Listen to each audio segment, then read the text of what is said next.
Welcome to Christian Faith Samoa. Let's give a shout out to God. He's in the building. Woo! Praise the Lord. Let's stand up. If you're not standing up, let's get up and let's praise the Lord today. Hallelujah.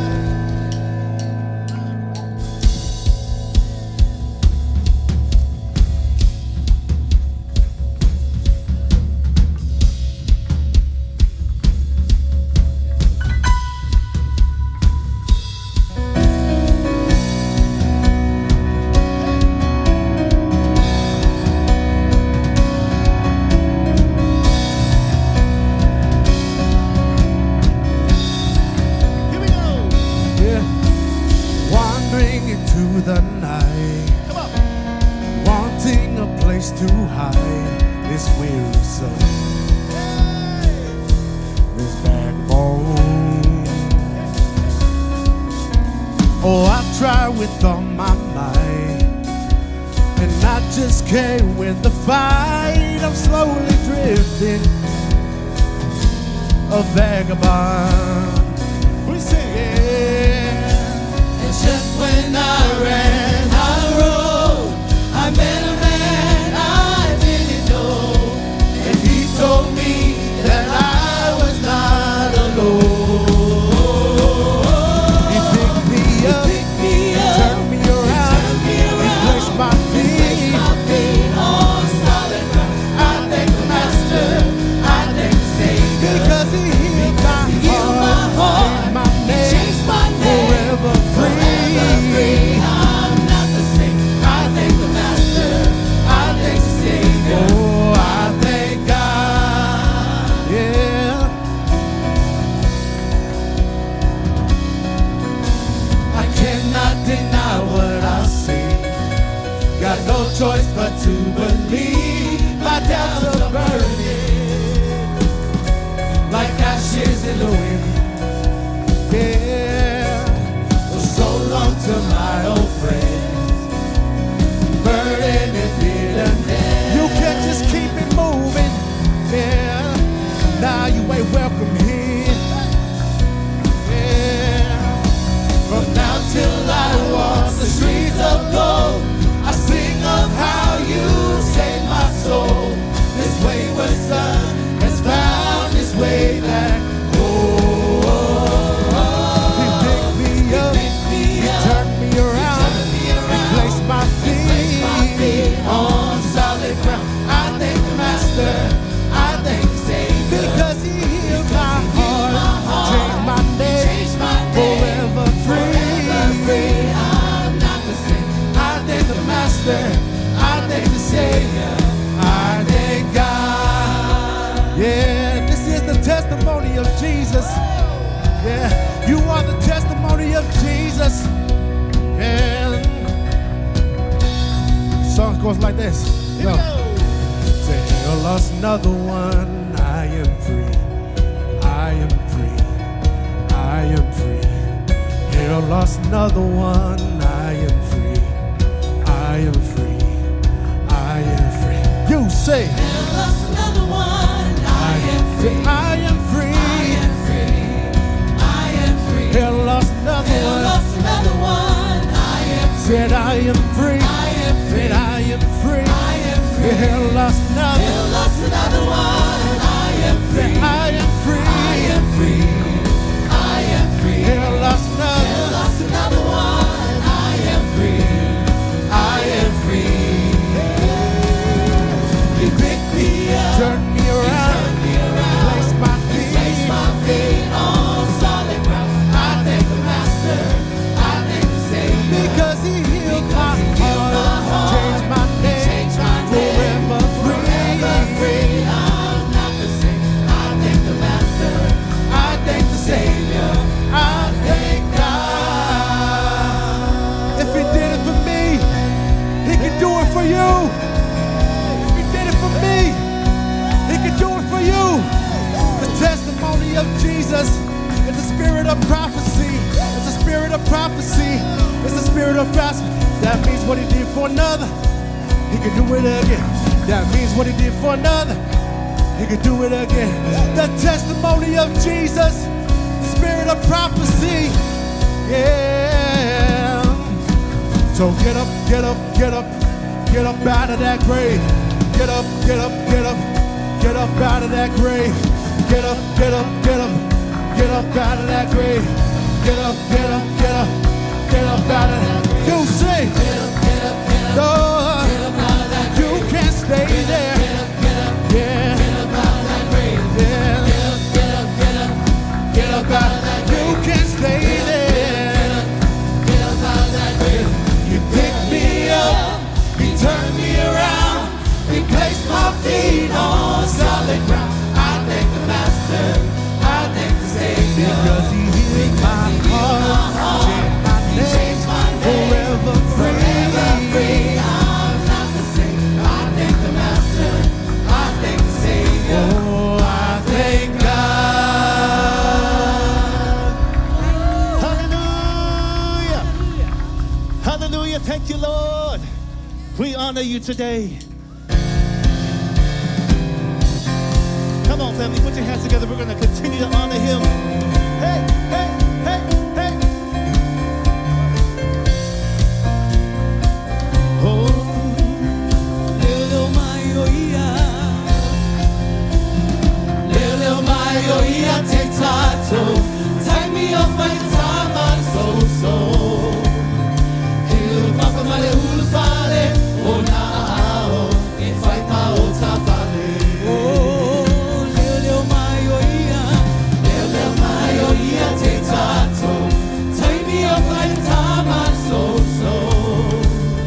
Hilu papa male hulu fale. O nao. E fai pa o ta fale. Te pare ia o mata. Ia I maua. E o mai ai. Manuiana. Olo ola. Awao ia leta ma. Alofa fua. Olo o tasia. Iso o se taimi. Ia te itaua. Oia leo mamo lelei. Oia oi maulei. Leo mai loa mana. Iso se taimi. Umalama. Oia leo mamo. Oia leo mamo lelei. Oia oi maulei. Leo mai loa mana. Leo mai loa mana. Iso se taimi. Umalama. Te pare ia o mata. Ia I mauna. E o mai ai. Manuiana. Olo ola. Awao ia leta ma. Alofa fua. Olo o tasia. Iso o se taimi. Ia te itaua. Te pare ia o mata. Ia I mauna. E o mai ai. Manuiana. Olo ola. Awao ia leta ma. Alofa fua. Olo o tasia. Iso o se taimi. Ia te itaua. Olo o tasia. Iso o se taimi. Ia te itaua. Olo o tasia. Iso o se taimi. Ia te itaua. Hallelujah. Thank you, Father. We just honor you today, Lord. Thank you, Lord, for your presence this day. Thank you, Father, for who you are. Lord, let your will be done today. Father God, enter in. We welcome your spirit. Thank you, Lord. Hallelujah. Hallelujah.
sili ese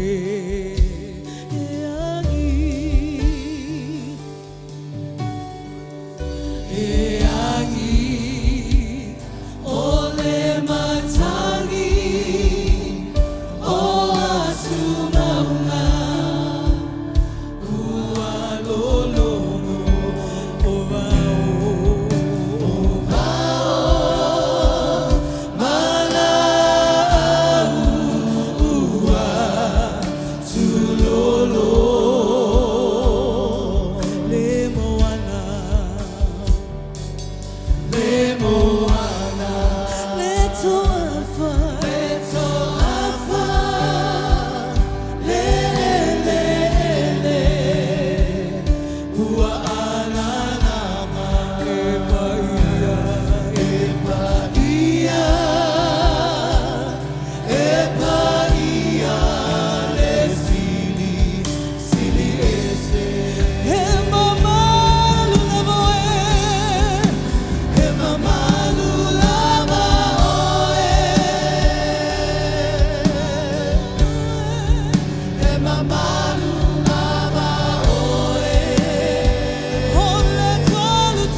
Hallelujah. Hallelujah. Thank you, Father God, for being here. Thank you for allowing your presence to just fall on this place, Father. We pray that your Holy Spirit continues to move in each person. As we lift up our praises unto you, we receive your freedom, we receive your love, we receive your breakthrough. We thank you for all you do in Jesus' name. And everybody say, amen. Let's give God the glory and the praise, because God is in the building. He's in our hearts. Thank you, praise team. High five somebody and you may take a seat. Praise the Lord.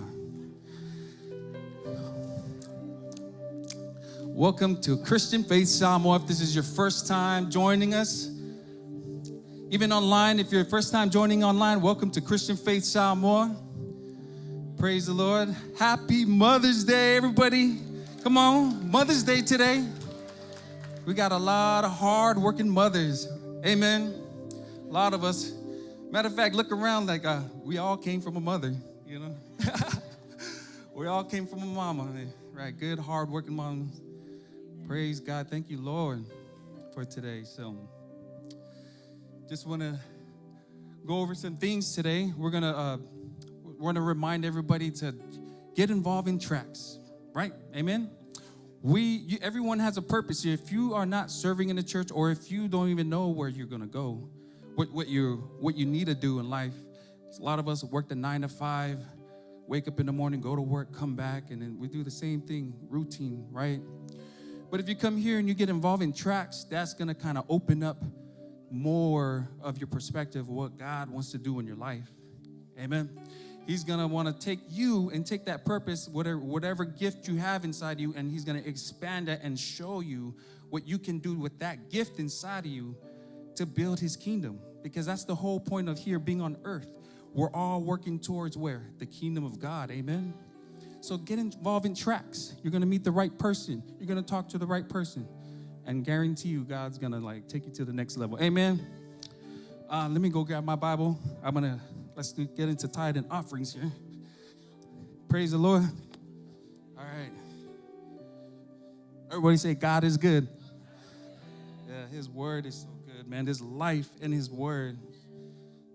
I'm telling you right now. So there's a scripture I want to read when we start doing our tithes right now. It comes from 2 Corinthians chapter 9, verse 6. Now read it. It says, remember this, whoever sows sparingly will also reap sparingly, and whoever sows generously will also reap generously. We all know that. We hear that scripture all the time. You sow, and then you reap what you sow. You reap more of what you sow, right?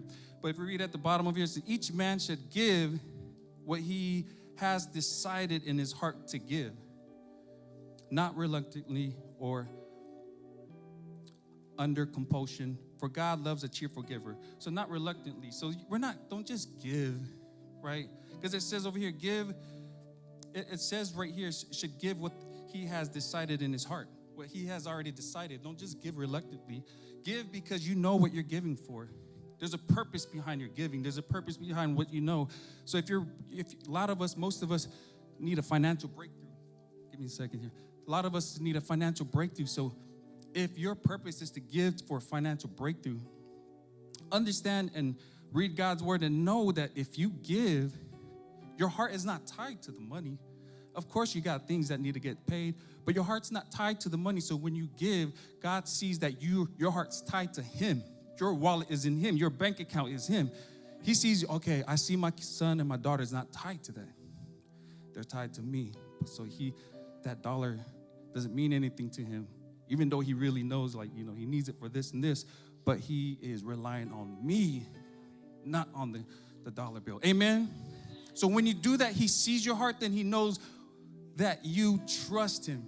And when you start to trust God, then you start to see the windows opening, right? Then you start to see the things, start seeing his love and his abundance start flowing. And then you start to see the above here where it says, remember, whoever sows sparingly will also reap sparingly. Whoever sows generously will also reap generously. That's when that starts to flow, because now you trust God. Now you're giving with the purpose. You're not just giving in doubt. You're not just giving because you don't know. You just, I'm just going to throw money. No, give, plant that seed. Amen. All right, praise the Lord. All right, ushers, let's go ahead and pass the buckets.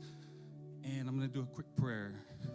Let's bow our heads. Father God, I pray you bless each and every hand that gives today, Father God. You see each and every one of their hearts. I pray that purpose in their heart, that when they give, their trust is 100% on you, Father God. We just pray you bless each person that gives today. In Jesus' name, everybody say, amen. All right, let's look up to the screen for some updates. Hello, Pacific Samoa, and welcome to church. We're so glad you're here today. We've got some exciting updates you don't want to miss, so come on in. Join us Saturday, May 16th for our Serve One outreach. This is a chance to show up, show love, and serve big. Don't just come to church, be the church family. We'll see you there. And last but not least, happy Mother's Day to all of our amazing women of God in the house. Luke chapter 1, verse 45 says, "Blessed is she who believes that the Lord will fulfill her promises to her." Amen. How's everybody doing? Happy Mother's Day again. Hey, we want to just take a minute and pray for our families. Recently, Pastor Coco and Pastor Susan's mom changed the address. She's now with Jesus in heaven. Same thing with Mama Mila. She's changed the addresses as well.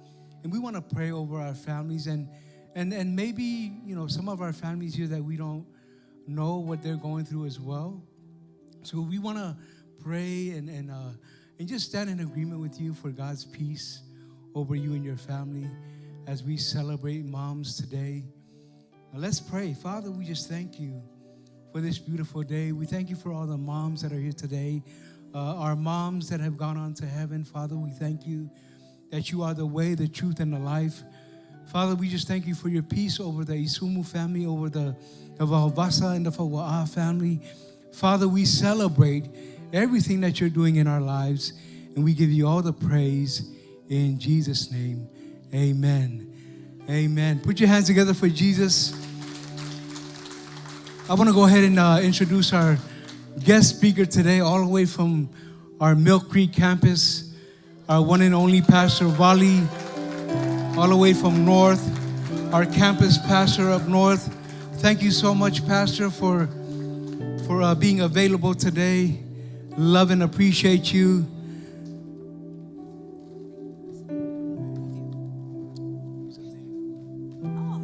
Put your hands together for Jesus.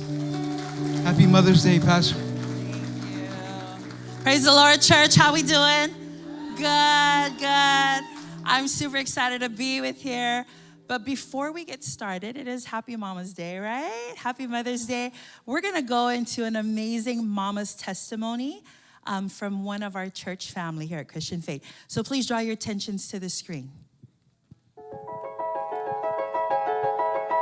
Talofa Christian Faith family, and happy Mother's Day. My name is Lo'i Te'onau Lam, and I am a mother of 5 beautiful children. My oldest is 14 years old, and my youngest is 2 years old. A quote that deeply impacts my journey as a mother is from Andy Stanley, and he says, "Your greatest contribution to the world might not be something you do, but someone you raise." As a mother, I believe I am called to be like a gardener, to sow into my community, my church, my family, and especially my children. As mothers, we are called to plant seeds of love, patience, guidance, correction, and so much more that reflects God's love for us. And just as gardeners tend to what they plant, we too must tend to what we plant in our children. And that's through spending time with them, talking and listening to them, and just being present, being intentional with our time. And if I'm honest, motherhood is hard, busy, and sometimes complicated. But I thank God every day for His word and His guidance, because only He can give clarity, when there is chaos and confusion. Only He can give strength and wisdom to navigate both the challenges and the joys of motherhood. A scripture that I hold dear to my heart is Galatians 5, verse 22 and 23. But the Holy Spirit produces this kind of fruit in our lives: love, joy, peace, patience, kindness, goodness, faithfulness, gentleness, and self-control. There is no law against these things. This scripture reminds me that when I rely on God and invite the Holy Spirit into motherhood, the fruits produced in my life is a reflection of these qualities. Happy Mother's Day to all the amazing mothers. May you feel encouraged, strengthened, loved, and deeply appreciated today and always. God bless. Amen. That was awesome, Loi. How many mamas do we have in the house today? If you're a mama, please stand up. We want to acknowledge you. We want to honor you. Stand up where you're seated. Yep, stand up. All the mamas in the house, please remain standing. We honor you. We salute you. We celebrate you. We have our mighty men of God that are coming around and honoring you with the beautiful candile. And worthy of celebrating. Amen. Oh, look at that. Look at that. Thank you so much, guys. I'm going to pray a blessing over you as you receive those blessings. Father, I lift up every mama in this house, Lord. And I thank you, Father, for your grace upon them, Lord, to lead strong in their families, to help raise their children in the fear and admonition of the Lord. I thank you for much grace upon them, Father God. And I thank you, Lord, when challenges arise, that they will look to you and be reminded that all is well. Thank you for your hand upon their lives. In Jesus' name we pray. Amen. Happy Mother's Day, mamas. We love you. So good to celebrate you today. How are we doing, Samoan service? We're excited. Amen, amen. Well, I'm excited to be here. I first want to acknowledge Pastor Tosi. Thank you, brother. Thank you. No, that's so sweet. I first want to acknowledge Pastor Tosi and Pastor Susan for allowing me the privilege and honor to minister today. I don't take this lightly. I'm just so grateful that I was given ample time to prepare for this. But truly, the Holy Spirit leads. And I also want to honor our senior pastors, Casey and Wendy Treat. I mean, truly, had it not been for the vision that God has purposed on their heart, we would not be where we're at today in this sanctuary, worshiping the Lord and truly increasing, right? Because God is all about increase. Amen? All right. Well, we've been on a series of people, right? Sometimes we love people. Sometimes we don't love them, right? They can be a pain. It's hard when you're dealing with people. And we've been on a complete series, and a lot of the times, you're going to have to really be rooted in the love of God and in the truth of His Word to have to love on people, to see them through God's grace, right?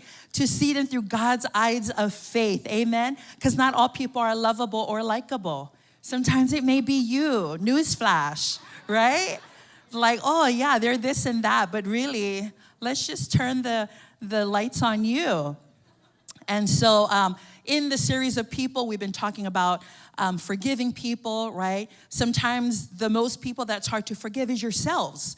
You go through some seasons and you take it hard on yourself, but God has a plan of redemption for each and every one of us. Today, I want to talk about family relationships, right? I know y'all cringing in your seats, right? But that's where God's blessings start.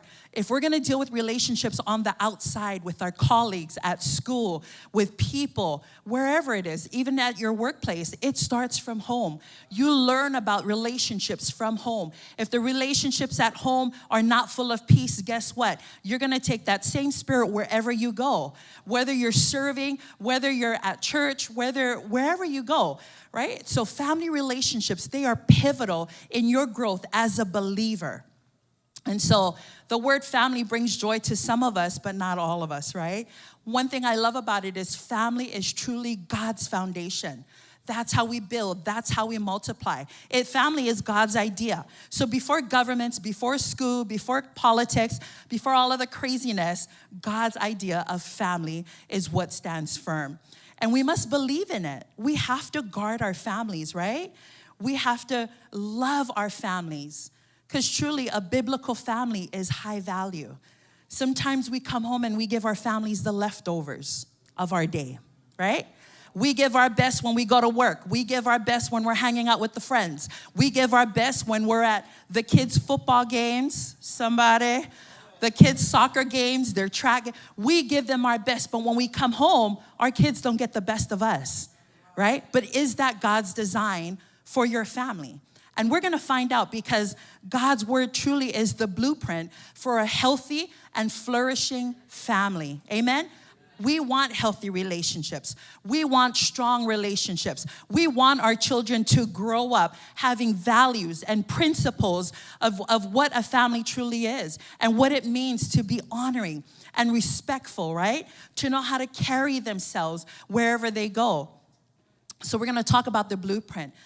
Ephesians chapter 5, verse 21 to 24. A lot of these scriptures I have, they're very long, but that's good, right? Because the more we hear the word, the more it's rooted on the inside of us, the more it'll be lived in and through us. Ephesians chapter 5, 21 to 24. It says, submit to one another out of reverence for Christ. Wives, submit yourselves to your own husbands. I'm so glad the Bible really indicates which husband, right? Not your neighbor's husband, right? Not the husband on the other side of the soccer field, right? That would be a mess. But submit yourselves to your own husbands as you do to the Lord. For of the husbands is the head of the wife, as Christ is the head of the church, his body of which is his Savior.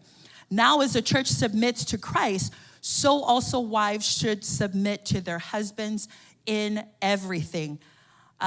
Ladies, I'm really not picking on you today. I'm just reading what the Bible says, right? So everything in the family flows from this first relationship, which is marriage. Marriage is the foundation to a flourishing family, right? The foundation of any healthy family begins with marriage. Turn to your neighbor, say marriage. Did you know that the Barna Research Group, their studies show the divorce rate of a Christian is the same as a non-believer? That's crazy. If that doesn't shake you up, it should, right? Because you gotta ask the question, what's the difference, right? Am I building my family on the foundation of God's word and applying the word, not just being a hearer of the word, but truly being a doer of God's word? Or am I just navigating through this thing called family and marriage? And you know what? If it happens, it happens. If it doesn't, it doesn't. But you gotta have a vision. Do you have a vision? God's given us a vision for our families. God's given us a vision for our marriages. God's given us a vision for our children. Amen? In Genesis chapter 1, verse 27 to 28, it says, so God created man in his own image. The image of God, he created him, male and female.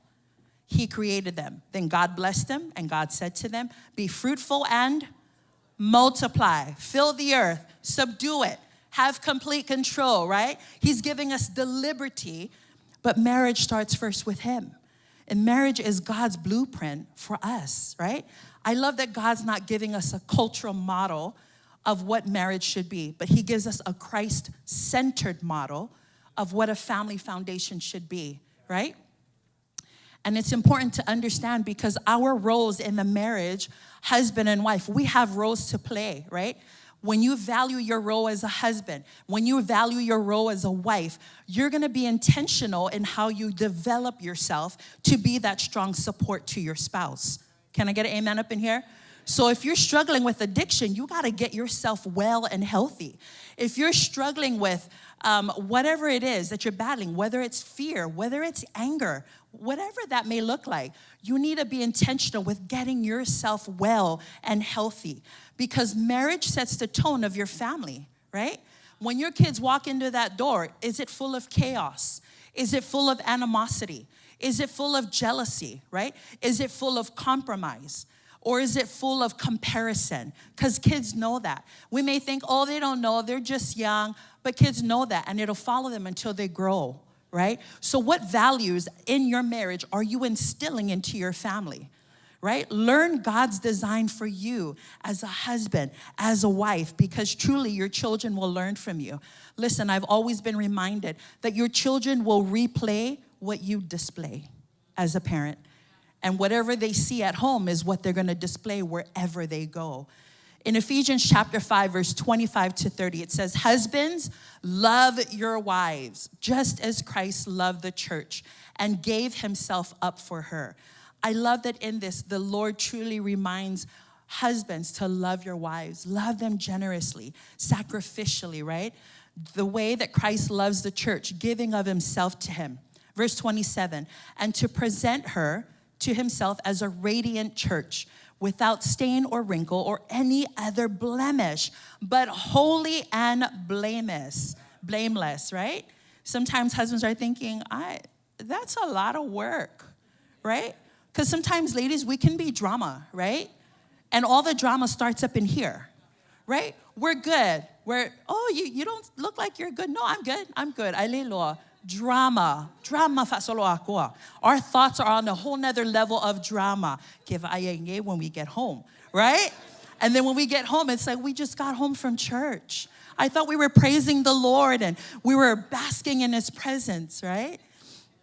And so God has an order for us in our roles, right? Husbands, your love is a mirror reflection of Jesus' love for the church, for his bride. How are you loving on your wife? How are you encouraging her? How are you edifying her? How are you lifting her up, right? It speaks volumes because as a husband, you are head of your household. You are leading your wife. Learn how to pastor your wife. Learn how to pastor her heart, right? How do we do that? You find out what God's word says and you apply it, right? If God says to love your wife, find out what that love looks like. 1 Corinthians chapter 13, right? It's a free note for you, right? And you set the temperature of your home. Wives, you are called to respect, support, and work alongside your husbands. In 1 Peter chapter 3, verses 1 to 6, it says, wives, in the same way, submit yourselves to your own husbands, so that if any of them do not believe the word, they may be won over without words by the behavior of their wives. Oh, come on, somebody. Ladies, y'all need to be screaming up in here.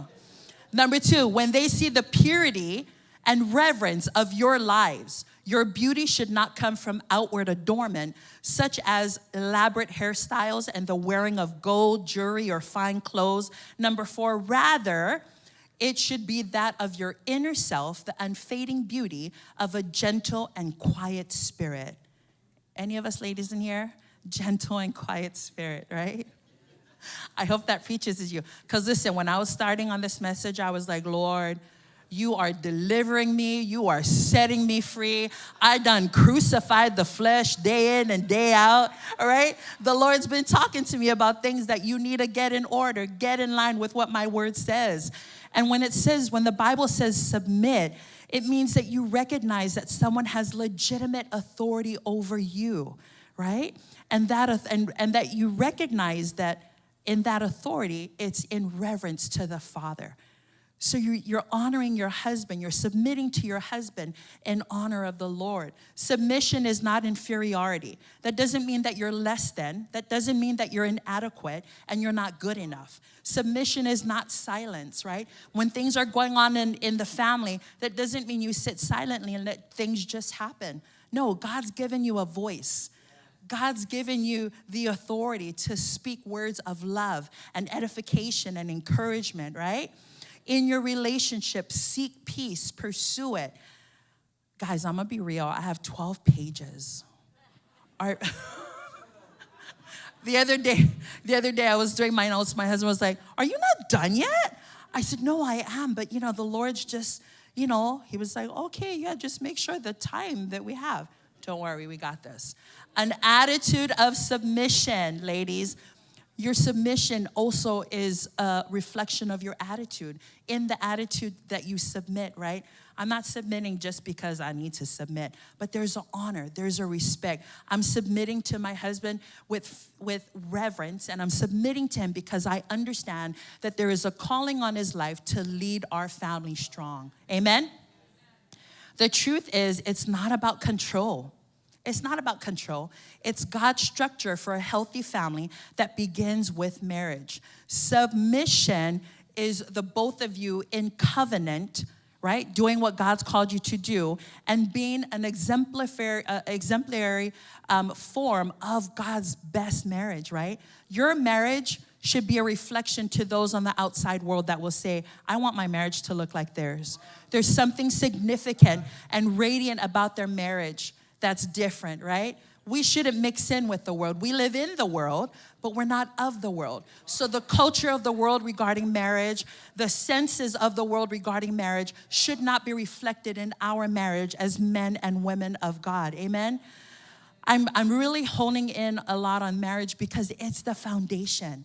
It's the foundation of the family that you continue to build on. It's God's significant design for us to grow our family, to raise our babies, right? In the fear and admonition of the Lord. Amen? You know, one of the other important relationships in family is children. Children, they are your priority. But we also need to help to teach our children honor and obedience, right? Not in the way that we all grew up. Because if I can ask for a raise of hands, how many of you did mom and dad teach honor and obedience from a fearful point of view? We'd all be raising our hands, right? And you know, mom and dad knew what they knew best, right? So they taught us what was taught to them. But we, say not in this house, as children of God, we know what God's word has to say. And we got to take it from what God's word says. In Ephesians chapter 6, verse 1-3, it says, children, obey your parents in the Lord, for this is right. Honor your father and mother, which is the first commandment with promise, that it may be well with you and you may live long on the earth. This is the only commandment with a promise attached. Isn't that awesome? That it may go well with you and that you may enjoy long life on the earth. That word obey is a Greek word, hypokouo, which means to listen attentively and respond appropriately, right? A lot of the times we hear a lot, but we choose not to sit and really be attentive to what's been spoken. So when you're obeying your parents, you're obeying them out of love for the Lord. Lord, I love you so much, right? I love you so much that I'm willing to obey what your word says. It's hard, it's difficult when you choose to make things happen in a marriage when your love with the Lord is not first in priority, right? When you're able to love the Lord and genuinely have an intimate relationship with him, it'll reflect in your lifestyle, it'll reflect in your words, it'll reflect in the way that you deal with people and how you carry yourself. Valuing them as your first teachers, right? And this is what the Bible says. He says to honor and obey them. It's a command. It's not optional, right? Some of you are probably thinking, well, you don't know what my parents did. I get it. I may not ever understand what your parents did to you. However, we honor what the Lord says and we obey. Now, obeying doesn't mean that you're always going to agree with what mom and dad says, right? Now, I'm talking to those who are still living under mom and dad's house, right? Under their covering. You're not married yet. You're still at home. You're still trying to make things work, right? That's a whole different story. But once you're out of mom and dad's house, when you're married, you leave and you cleave, that's a whole different ballgame. Because God still calls us to honor our parents and to respect them. Check up on them. See how they're doing. Maybe stop by and take lunch for mom and dad. Take them out to a lunch date, right? Whatever that looks like. I remember growing up, my dad loved when we would call. There's 9 of us. I'm number 8 of 9. And my dad would love when we would call. And he would say, so we'd be like, okay, Dad, let's meet at this restaurant. But they loved it. And my dad always, all they wanted was time. That's all they wanted. They just wanted time, and they would tell you all the stories in the world. And the funny thing about my dad is he loved listening to stories. Stories. Trust me, I forgave God. I repent and I ask God for forgiveness. But sometimes I don't know what else to tell my dad and my mom because they just want to hear stories, right? They're at home, they're waiting on the kids. So we'll have conversations. And when my dad loves the stories, he'll ask me again, oh, for mayala, si finge, blah, blah, blah, blah, blah. And then I would tell him, but then I would flip the story again. And, I would think, later on when my daddy went to heaven, I would tell my mom, you remember all those times we would always tell dad stories and I would always change the story? She goes, yoy, I was like, oh, he knew. She goes, yeah, he wasn't born yesterday. I was like, oh, praise the Lord. God blessing for just still cheering me on.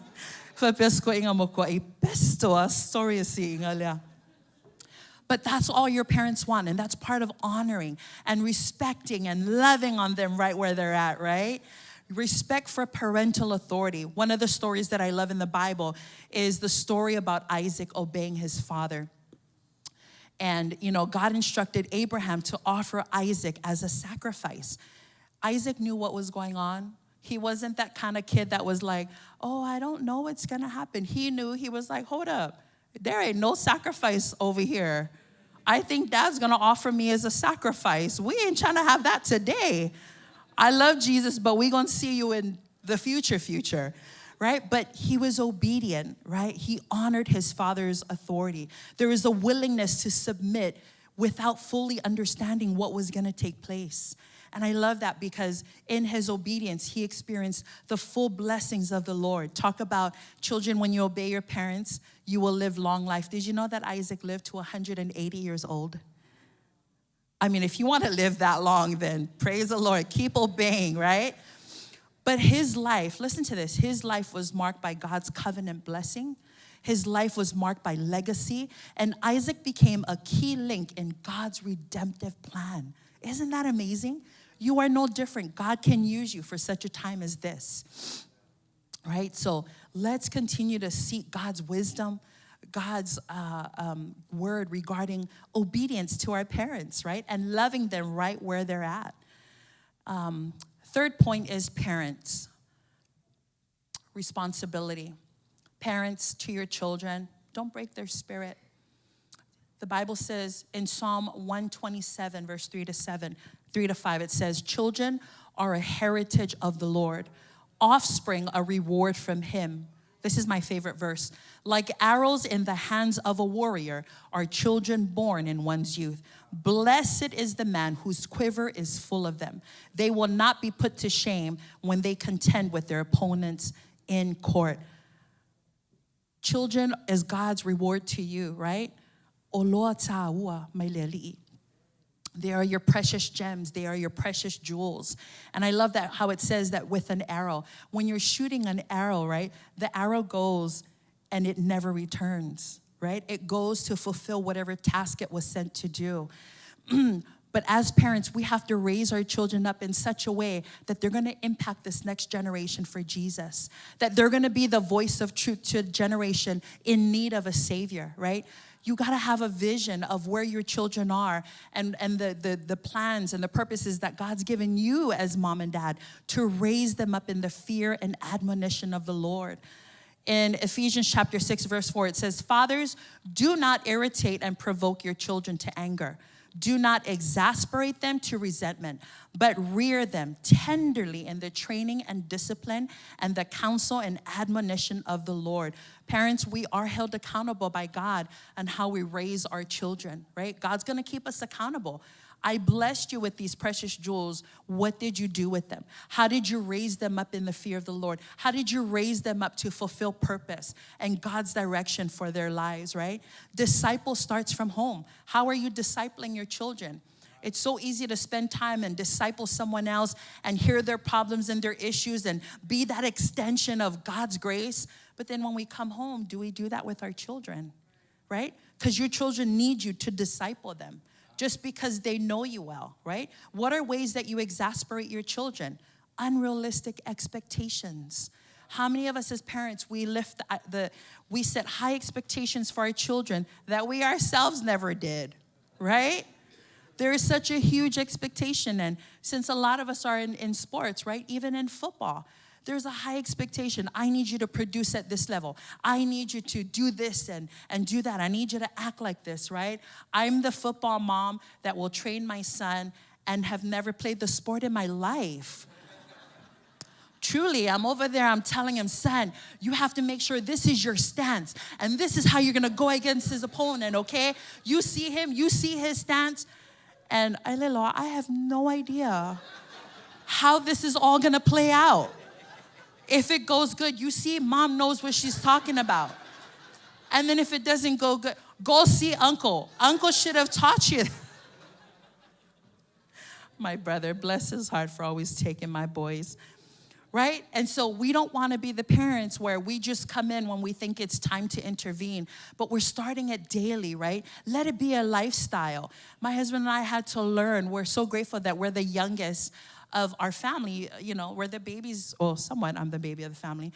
Number 8 of 9, and my husband is the youngest. But we got to learn from our siblings that raised their children, right? We got to see the plus, and then we got to see the hardships in their lives. And so we were able to learn by that, but we choose to allow God's word to be final authority in how we raise our children, right?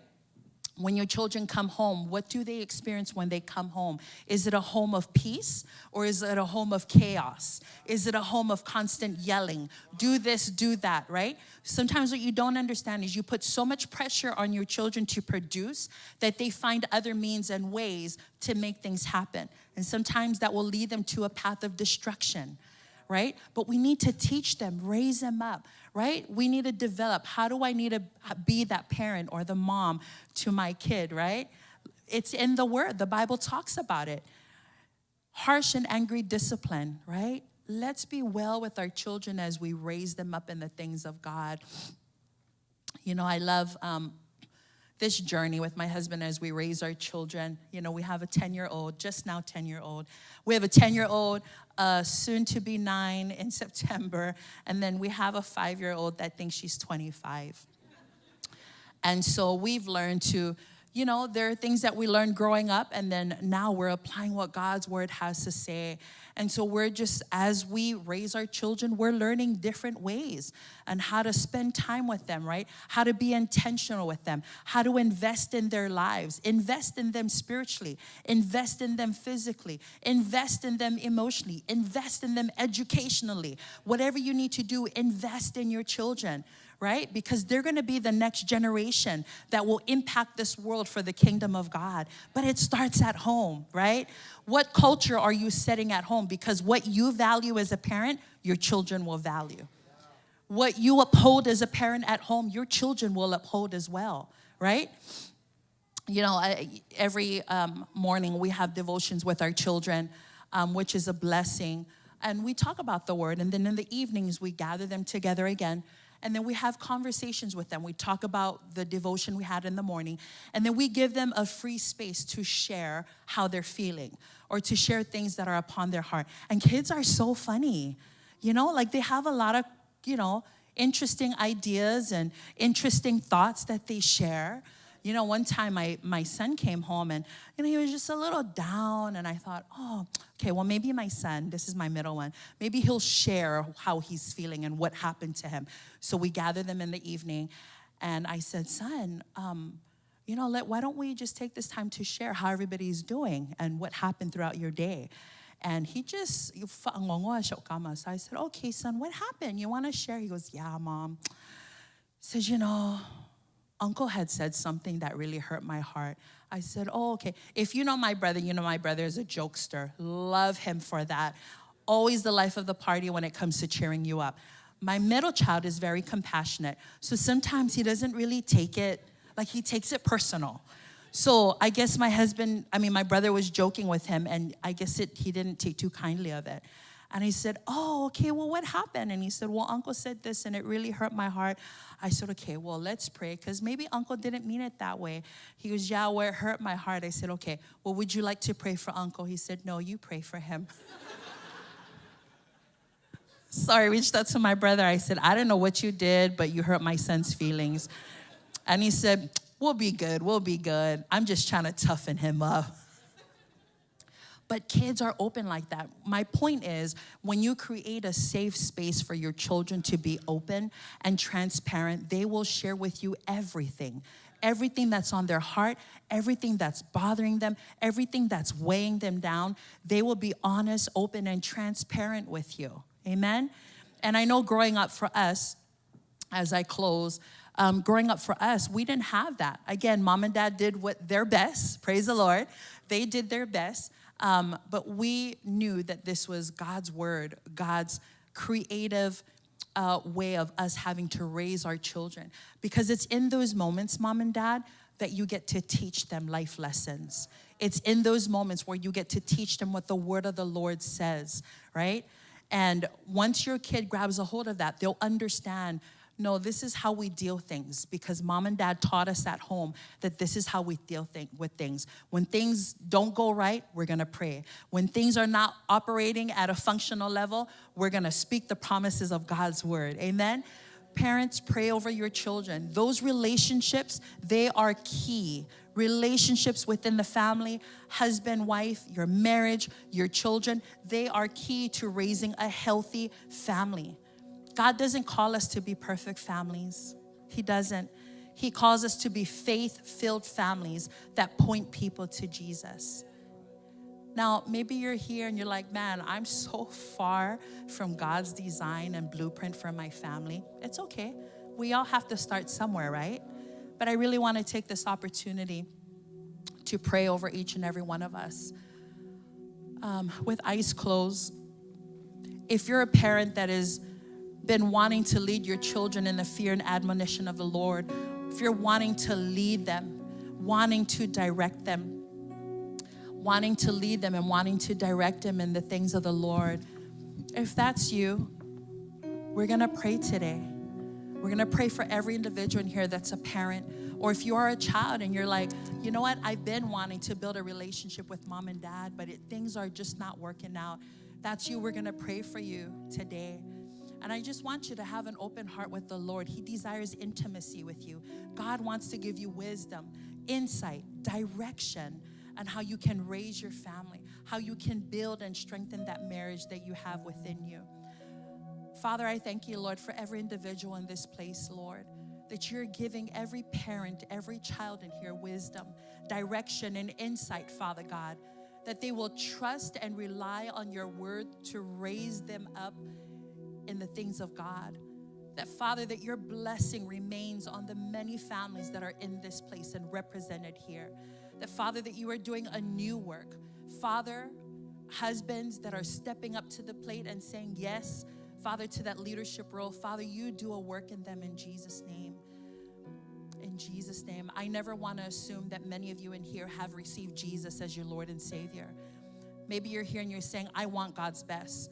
I want to reconnect with the Lord. If you're saying yes to Jesus for the first time, every eyes closed, every head bow. If that's you, go ahead and raise your hand. Maybe you've been with the Lord, you've fellowship with the Lord, and now you're making your way back. God, I want to reconnect with you. If that's you, go ahead and lift your hands.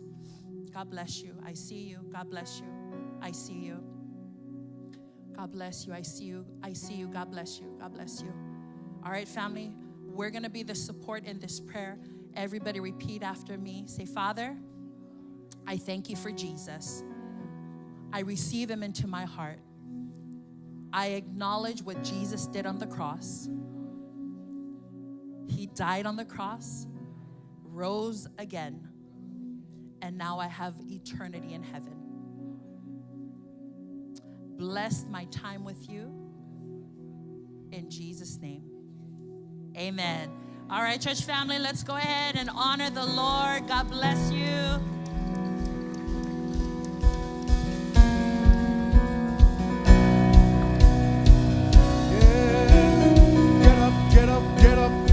Get up out of that grave. Get up, get up, get up. Get up out of that grave. Get up, get up, get up. Get up out of that grave. You can't stay Get there. up, get up, get up. Get up out of that grave. Stand up and Get up, serve. get up, get up. Yeah. Get up out of that Get grave. up out of that Get up, grave. get up, get up. Come on, Get up brothers. out of that Get grave. up out of that Get up, grave. get up, get up. You too, fathers. Get up out of that Get grave. up out of that Get up, grave. get up, get up. Get up out of that grave. Yeah. You pick me up.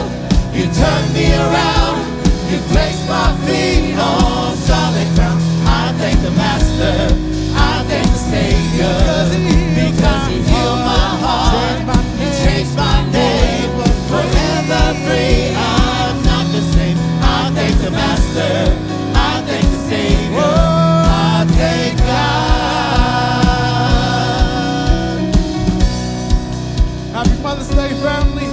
Join us in the foyer and this fellowship. Happy Sunday. Happy Mother's Day. Amen.